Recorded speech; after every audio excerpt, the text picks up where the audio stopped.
Ganap na alas 12:05 ng umaga nang maaresto ang isang umanong miyembro ng Communist Terrorist Group sa bisa ng warrant of arrest sa isinagawang operasyon ng Butuan City Police Station 3 sa Purok 2, Barangay Libertad, Butuan City nito lamang unang araw ng Abril taong kasalukuyan.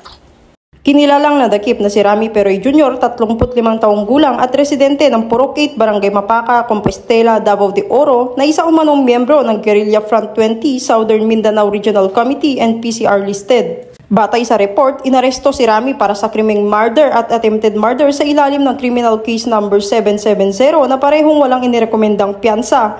Nasangkot rin sa kasong arson matapos sunugin ng miyembro ng CTG ang isang motorsiklo na pagmamay-ari mano ni alias Rodin.